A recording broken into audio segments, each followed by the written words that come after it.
Erev Tov, everyone. So our Parshat this week, Parshat Naso. Naso et Rosh Bnei Gershon. So I learned a new English word. So I imagine Naso et Rosh from translating from Hebrew as like uplifting the head. So take a census the head of, like as counting the sons of Bnei Levi, the tribe of Gershon. Now, there's three sons of Levi: Kehat, Gershon, and Merari. Each one of them is being mentioned as what their work in the Mishkan. Now, Kehat, we already mentioned the end of Parshat Bamidbar.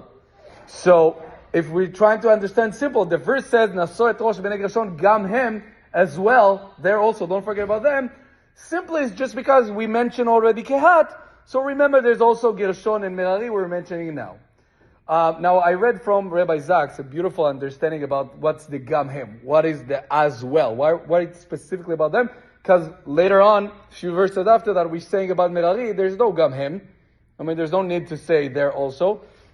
So he looks about what the actual job of each one of them. So Kehat, last Parshat and the other Parshat Bamidbar, we read about how the tribe, the sons of Kehat, their part is to carry the Kodesh Kodashim parts, like the ark, and the bread, and the table of the bread, and the menorah, and all the important stuff from Kodesh Kodashim, all the holy stuff. There's even a warning of keep them alive in the end of the parsha, like they're going to be such in holy places, so be careful about them.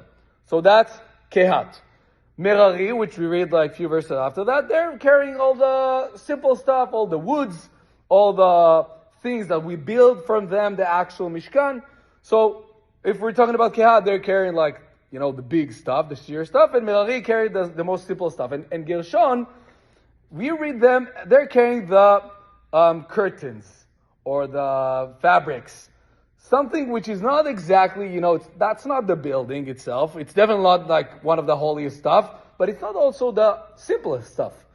So Rabbi Zach's offered this direction. It goes to, he mentioned in two levels. So the first level is, there's three types in the society. There is a group of people, there's kind of people who will always, they have the inspiration, they want to be the leaders, to do the Kodesh stuff, to be in the leadership. They want to be as closest to Hashem as leading the tribe as much as you can. Okay, it's not good for everyone. Not everyone want to do that. There's also the part of Merari, which is the simple people. Just like, let me do my work. I don't really care like what it's going to be. Just like, I want to earn enough to be good enough, and that stay simple in our life. And the tribe of Gershon, the reason why Rabbi Zach's offer emphasize the top of Gershon is like the people in the middle. Let's say that's the majority probably. From one end, really want to be closer to the Kodesh. Not always they can, not always they want, but they really want to be close to the Kodesh. But from the other hand, they're also very close to the simple stuff of life. Now, that's the first phase of that, is that offering that's three groups of society. Later on in his article, he offers that each one of us is basically the tribe of Gershon. Meaning, the Malachim, like the angels, are the symbol of tribe of Kehat. They're very close to Hashem. For them, everything is simple. They're very holy. Tribe of Merari is all the animals and all the other creatures in the world that are not human beings.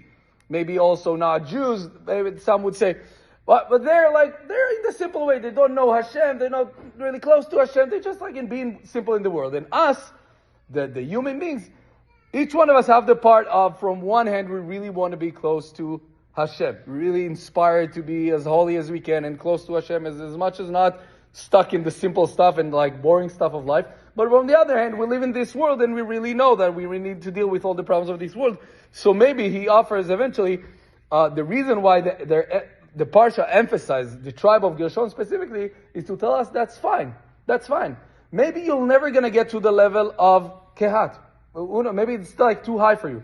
And maybe sometimes you're in the place of tribe of Merari also. But as long as you're there, at the place of Shevet Gershon, Gam Hem as well, inspiring to get over to the Kodesh, inspiring to get to Hashem as much.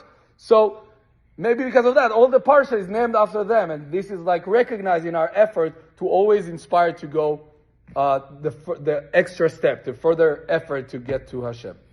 So good luck to all of us with that.